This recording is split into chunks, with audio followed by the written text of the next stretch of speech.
Hi everybody, I'm Genevieve and this is Movie MD, where I take a movie that I just saw and didn't like and tell you how I would make it better. This week's movie is Warm Bodies, a romantic comedy about a zombie and a human who fall in love, loosely based on Romeo and Juliet. Now, I like romantic comedies as much as the next girl is stereotyped to like romantic comedies, but this one fell flat for me. Why? Well, because it was painfully dull. How dull, you ask? Why, you might even say it was nearly undead. Okay, terrible jokes aside, it wasn't a very good movie. And let's get down to the brass tacks as to why I think that was. Reason numero uno. That means number one. The problem is that while R was kind of cute and dynamic, Julie was kind of boring and bland and blah, and a lot of that had to do with casting. Why did they cast this girl again? This girl was supposed to inspire a literally world-changing love, but she sort of lacks this charisma, this joie de vivre that would convince us why R falls in love with her. I mean, it has to literally carry the story. And maybe it's not her fault. Maybe the actress didn't connect with the character because, to be fair, there wasn't a lot going on with that character. That's really the second problem with this story. It's the characters are terrible. None of the characters really have much personality. They all sort of exist to further the plot of the film. R exists to fall in love with Julie and to be kind of this hipster stand-in for a guy looking for meaning in the universe. Julie is the worst victim of this. She is literally one half of the movie, and yet there is nothing about her that I could put my finger on and say, yes, this is a personality aspect of her character. Oh wait, except there is one thing. She is stupid. Basically, whenever the plot gets too slow or boring, which happens a lot. Would you like some aloe vera? You just got burned. Julie does something incredibly stupid, puts herself in dire peril, and allows the hero to come save her. In romance novels, this is called Too Dumb to Live, and Julie is literally too dumb to live. Julie, not the only stupid character, her dad was also crazily moronic. Here he is, stubbornly married to this idea that all zombies are evil, to the point where he has a zombie literally telling him, hey dude, I'm not evil, I'm a good guy and I'm in love with your daughter. And he wants to shoot him. What kind of sociopath does this? This makes no sense whatsoever unless you're like a serial killer. That brings us to another issue, which is logic. I know this might be kind of a weird thing, but whenever I watch a movie, I start to think about where things are located in the universe of this world. In this case, nothing about the geography actually made sense.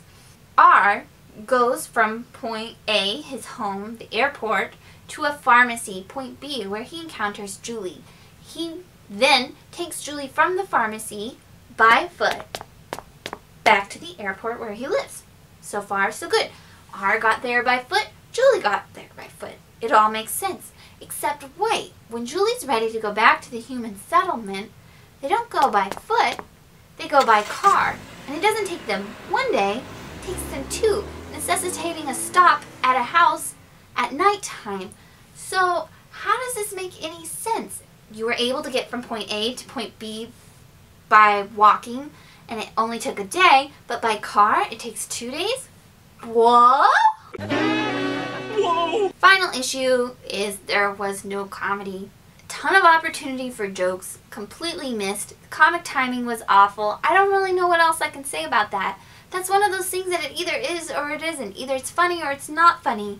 But it's really sad, I think, when the person cutting the trailer for your movie has a better sense of comic timing than the person editing the movie. Okay, so now I've talked about why I didn't like this movie. So let's talk a little bit about how I think we can fix it.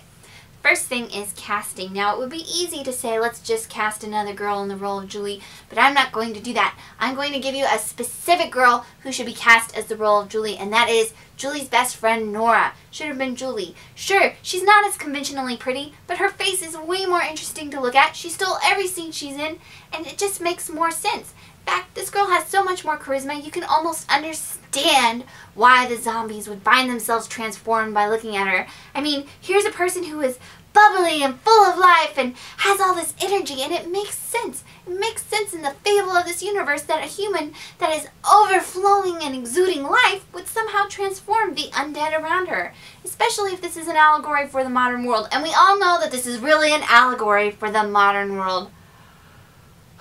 Your hipster motives are transparent to me.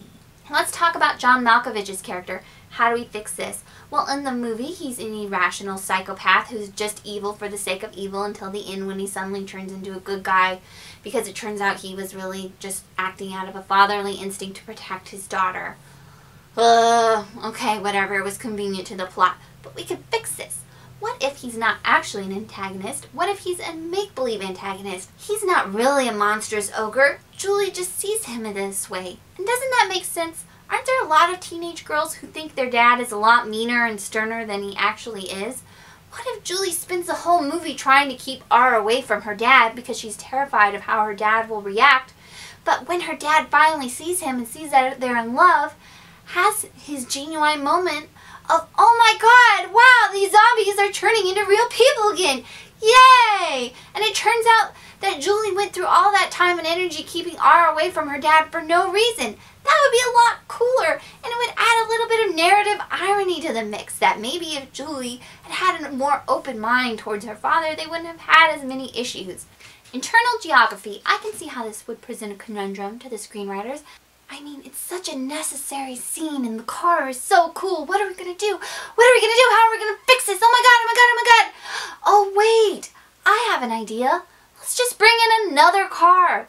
Maybe instead of showing our heroine and her band of humans leaving the town on foot, as they clearly did, they should have shown them leaving the town in a car and driving to the pharmacy. Then you can kind of think, hey, maybe they had to take a 2-day drive to get to a pharmacy that still had supplies.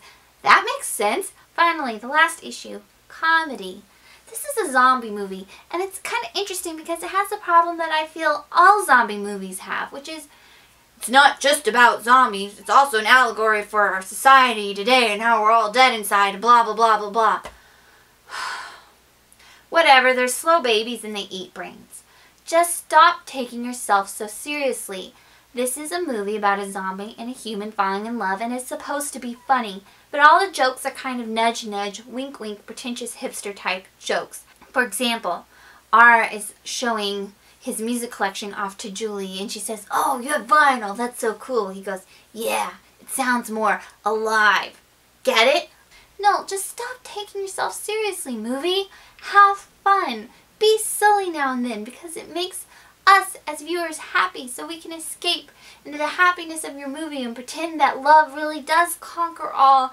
Okay, so that's it for my review of Warm Bodies. If you liked it, well, not if you liked the movie, because you probably didn't like my movie review if you didn't like the movie, but if you liked this video, press like or subscribe, and I'm available on Twitter or Facebook.